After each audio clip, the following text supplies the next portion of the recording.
तो सबसे पहले सुबह सुबह उठ करके क्या करते हैं पता है? प्रातः काल उठे के रघुनाथा, माता पिता गुरु ना भय माथा। सुबह सुबह उठ करके, प्रातःकाल उठ करके सबसे पहले अपने गुरुदेव के पैरों को छूते हैं, चरण स्पर्श करते हैं। उसके बाद में अपने माँ बाप के पैरों को छूते हैं। भगवान भैयाओ, भगवान सुबह सुबह उठ करके अपने माँ बाप के, अपने गुरुदेव के पैरों को छूते थे। लेकिन आजकल हमारे बच्चों में ऐसे संस्कार पड़ते जा रहे हैं कि पैर छूने की बात तो दूर, राम राम तक नहीं करते हैं, राधे राधे भी नहीं करते हैं। स्कूल जाते हैं तो पता क्या कह के जाते हैं? हाय हाय कहेंगे या फिर बाय कहेंगे, इसके अलावा और कुछ नहीं कहते। उनके मुंह से ना राम राम निकलता है, ना राधे राधे निकलता है, और ना ही पैर छू करके जाते हैं। हाय बाय टाटा ये कह करके जाते हैं। आजकल हमारे बच्चों में कुसंस्कार पड़ रहे हैं, इसकी क्या वजह है? माताएं कहती हैं कि महाराज हमारे जो बेटा है ना वो हमारी बात नहीं मानता, क्या करें? माताओं, वो आपकी बात कैसे मानेगा?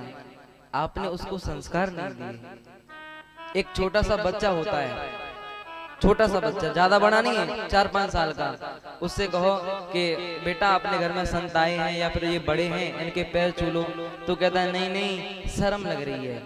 वो छोटा सा बच्चा कहता है नहीं नहीं शर्म लग रही है। तो छोटा सा बच्चा, उसको शर्म लगती है, वो कहां से सीखता है? ऐसी बातें उसके मन में कहां से आती हैं? आपके हृदय से। जैसी बातें आपके अंदर होती हैं, जैसे आचरण आपके अंदर होते हैं, वैसे ही आचरण बच्चे के अंदर आते हैं। आपने कभी देखा होगा कि पिताजी और बेटा दोनों संतों के आश्रम में जा रहे हैं, तो पिता जैसे संतों को प्रणाम करेगा झुक करके, ऐसे ही बेटा करेगा। पिता अगर दूर से करता है तो बेटा भी दूर से ही करेगा। तो जैसे आचरण माँ बाप करते हैं, वैसे ही संस्कार बच्चों पर पड़ते हैं। हमारी माताएं जब कोई बच्चा उनके पेट में होता है, गर्भ में होता है, तो 9 महीने वो जैसे आचरण करती हैं, वैसा ही आचरण उनका बेटा करता है। अगर माँ 9 महीने भगवान का भजन करती है, भगवान की भक्ति करती है, भगवान का नाम लेती है, तो बच्चा भी भक्त पैदा होता है। और 9 महीने लड़ाई झगड़ा करती है, सबसे गालियां देती है सबको, और सब किसी से प्रेम से नहीं बोलती, तो बेटा भी ऐसा ही पैदा होता है। आपने शायद सुना हो कि जो कंस की माँ थी ना, कंस की माँ, जब कंस उसके गर्भ में था, पेट में था, तब उसने एक राक्षस को देख लिया। राक्षस को देख लिया तो वो 9 महीना उसी का चिंतन करती रही, इतनी डर गई कि उसी का चिंतन करती रही, और चिंतन के फलस्वरूप क्या फल मिला पता है? एक राक्षसी पैदा हुआ, कंस। जैसे आपका जैसा चिंतन होगा 9 महीने, वैसा ही फर्क आपके बेटे पे या बेटी पर पड़ेगा। एक गांव में एक माँ थी, उसका एक छोटा सा बेटा था। ध्यान से सुनना माताओं, छोटा सा बेटा था। एक दिन क्या हुआ कि वो छोटा सा बेटा, वो बच्चा एक खेत में गया, और वहां से खेत में जो तरबूज की फसल लगी थी, तो वहां से वो एक तरबूज तोड़ करके ले आया, और उसने आकर के अपनी माँ को दे दिया। माँ ऐसे ऐसे, माँ ने पूछा बेटा कहाँ से लाया है? तो उसने कहा माँ ऐसे ऐसे चोरी करके लाया हूँ।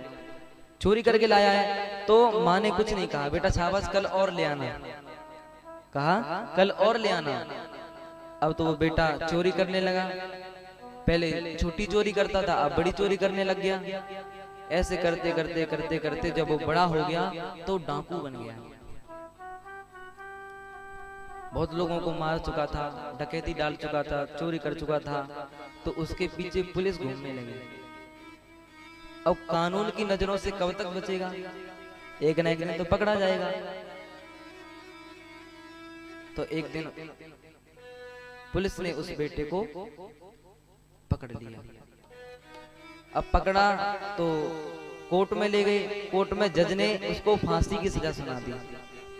ध्यान से सुनना, उसको फांसी की सजा सुना दी। कहा कि इसने बहुत पाप किए हैं, बहुत लोगों की हत्या की है, इसलिए इसको फांसी की सजा होगी।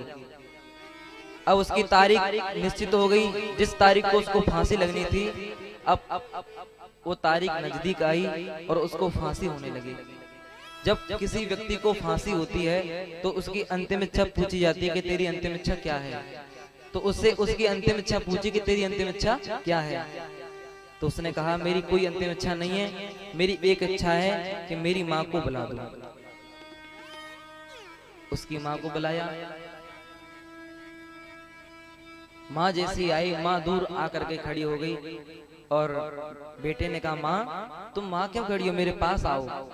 तो जैसे ही माँ पास आई, उसने चाकू निकाला और कहा माँ जरा अपनी जीव निकालना। तो चाकू निकाला और उसकी जीव को काट दिया। और सब लोग इस दृश्य को देख करके चकित हो गए, अरे अरे तूने अपनी माँ की जीव काटी, ये क्या कर दिया तूने ये। उसने कहा कि भैया जब मैं छोटा था, जब मैं तरबूज चुरा करके लाया था, अगर उस समय ये मुझे डांट देती, एक फटकार लगा देती, एक थप्पड़ लगा देती, चांटा लगा देती, तो आज मैं इतना बड़ा डाकू नहीं बनता, आज मुझे फांसी की सजा नहीं होती। लेकिन इसने उस दिन ना मुझे डांटा, ना फटकारा, ना चांटा मारा, और इसी के कारण आज मैं इतना बड़ा डाकू बन गया हूँ और मुझे फांसी की सजा हो रही है। तो माताओं, आपके हाथ में कि आप अपने बच्चे को कौन से मार्ग पर ले जाते हो, अच्छे मार्ग पर ले जाते हो कि बुरे मार्ग पर ले जाते हो, ये माँ के हाथ में होता है।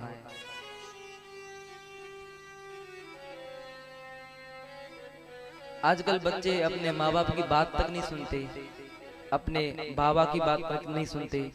माँ बाप नीचे बैठे रहते हैं और बेटे खाट पर बैठते हैं। अगर कोई बात भी कर रहे होंगे ना माँ बाप, तो बीच में टांग अड़ाते हैं और कहते हैं अरे तुम्हें क्या पता, तुम्हारी तो बुद्धि सटा गई, बुढ़ापा आ गया, तुम तो कुछ आता नहीं है। हम अपने बड़े बूढ़ों की बात नहीं मानते। भैया जो बुढ़ापा होता है ना, बुढ़ापा एक ऐसा कड़वा सच होता है कि हर व्यक्ति को स्वीकार करना पड़ता है। जो लोग बड़े बूढ़ों का अपमान करते हैं, अरे ये देखो बुढ़े हो गए, इनके बाल सफेद पड़ गए, इनके दांत उखड़ गए, क्या तुम पर कभी बुढ़ापा नहीं आएगा? क्या तुम ऐसे ही बने रहोगे? बुढ़ापा सब पर आता है। अपने बड़ों का सम्मान करना चाहिए। अभिवादनशीलस्य नित्यं वृद्धोपसेविना चत्वार्यस्य वर्धन्ते आयुर्विद्या यशोबलम्। अपने बड़ों का सम्मान करने से, अपने बड़ों का आदर करने से 4 चीजों की प्राप्ति होती है: आयु, विद्या, यश और बल।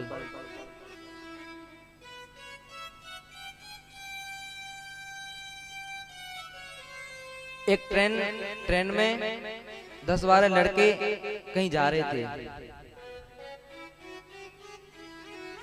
तो ट्रेन खाली जा रही थी। उस समय एक डिब्बे में कोई बैठा नहीं था, एक बाबा था केवल, वो राम राम राम राम राम राम कर रहा था। तो अब 10-12 लड़के, कलयुग का जमाना है, आजकल के लड़के थे, लड़के तो लड़के होते हैं, कभी इससे लड़के तो कभी उससे लड़के, कभी घर वालों से लड़के तो कभी माँ बाप से लड़के, लड़के तो लड़के। अब ट्रेन में बैठ गए, अब डिब्बा पूरा खाली था। अब एक ने कहा कि मन नहीं लग रहा, बोर हो रहे हैं बैठे बैठे, कुछ करना चाहिए, तो क्या करें? एक ने कहा कि चैन खींचो और ट्रेन को रोको। अब दूसरे ने कहा तुझे पता है इसका जुर्माना कितना है? 600 रुपए जुर्माना है और 1 साल की जेल है। उसने कहा अरे इसमें कौन सी बड़ी बात है, 10-12 हैं तो 10-12 600 रुपए नहीं कर सकते क्या? तो किसी ने 100 दिए, किसी ने 50 दिए, किसी ने कितने दिए, किसी ने कितने दिए, ऐसे करके उनके पास 700 रुपए हो गए। और वो बूढ़ा बाबा बैठा है और राम राम राम राम राम कर रहा है। अब 700 रुपए इकट्ठे हो गए। तब तक एक ने देखा कि देखो भैया अब 700 रुपए हो गए, अब जंजीर खींचो। अब वैसे तो कोई पकड़ने आएगा नहीं, आएगा भी तो 700 रुपए उनको दे देंगे। 700 रुपए इकट्ठे करके एक जो मुखिया था, उनमें जो व्यक्ति, उसकी जेब में रख दिए कि तू रख। उसने देखा कि ये बाबा सामने बैठा है। उसने कहा देखो भैया, चैन भी हम खींचेंगे और एक पैसा भी नहीं लगेगा हमारा। बोले क्यों? कि चैन हम खींचेंगे और नाम उस बाबा के लगा देंगे, जो बूढ़ा बाबा बैठा है। तो जो बूढ़ा बाबा बैठा था उसने कहा अरे भैया, हम तो बुढ़ापे में, तुम काहे को कलंक लगा रहे हो, क्यों, और हमने तुम्हारा क्या बिगाड़ा है? वो कहने लगे अरे पुलिस वाले आएंगे, पकड़ के ले जाएंगे, हमें बड़ा आनंद आएगा, बड़ी खुशी होगी। कुछ व्यक्ति होते ही ऐसे हैं कि दूसरे को कष्ट देने में, दूसरे को परेशानी देने में उनको बड़ा आनंद आता है। संसार में कुछ व्यक्ति ऐसे होते हैं कि दूसरे को परेशानी देने में उनको बड़ा अच्छा लगता है। चैन खींच दी, जंजीर खींच दी। उस समय ज्यादा चेकिंग हो रही थी, तो अधिकारी आए। अधिकारियों ने देखा कि चैन किसी ने खींची, ट्रेन रुक गई। तो जैसे ही अब वो 10-12 जो लड़के थे वो उन अधिकारियों को ले आए, देखो देखो देखो, हम बताते हैं किसने खींची चैन। वो बाबा बैठा है ना सामने, उसने खींची चैन। अब वो बाबा सोचने लगा कि ये 10-12 हैं और मैं अकेला हूँ, अब ये बात मेरी मानने वाले नहीं है, इन 10-12 लड़कों की बात मानेंगे। अब मैं क्या करूं? अगर मैं ये कहता हूं कि मैंने नहीं खींची तो मेरी बात कोई मानेगा नहीं। अब जैसे अधिकारी आए, अधिकारियों ने कहा अरे बाबा, तुम काहे को बुढ़ापे में तुम्हारी बुद्धि सट जाएगी, क्या जरूरत पड़ गई थी तुम्हें चैन खींचने की, जंजीर खींचने की, ट्रेन को वैसे ही रुकवा दिया तुमने। अब वो बाबा क्या कहें, लेकिन बाबा भी अनुभवी था। उसने कहा कि बाबूजी, मैं क्या करता, मजबूरी में खींचनी पड़ी। बोले ऐसी क्या मजबूरी थी? उस बाबा ने कहा इन 10-12 लड़कों ने मेरे पास 700 रुपए थे, 700 रुपए छीन के इसकी जेब में रख दिए हैं, अगर यकीन नहीं होता तो देख लो। अब जो लड़के थे 10-12, उस बाबा के सामने उन्होंने 700 रुपए इकट्ठे किए थे। अब उनको ये भी ध्यान नहीं रहा कि ऐसा भी हो सकता है। अब जैसे ही उस व्यक्ति को देखा कि उस पर 700 रुपए निकल आए, अब पुलिस वालों ने, अधिकारियों ने उस 10-12 लड़कों को पकड़ लिया और पकड़ करके उनको ले जाने लगे। और बाबा से कहा बाबा, हाँ आपने बहुत अच्छा काम किया, ऐसे खींचनी थी चैन, आपने बहुत अच्छा काम किया। अब अगला स्टेशन जैसे आया तो 10-12 लड़के जब उतर करके वो अधिकारी पुलिस वाले ले जाने लगे, तो खिड़की पर वो बाबा बैठा हुआ था। और जैसे ही वो लड़के निकल रहे थे तो अपनी दाढ़ी पर हाथ फेरते हुए कहने लगे अच्छा बढ़िया आए थे पकड़वाने वाले, ये बाल ऐसे सफेद थोड़ी हो गए हैं। कहने का भाव है कि अपने बड़े बूढ़ों का सम्मान करें। राम जी सुबह सुबह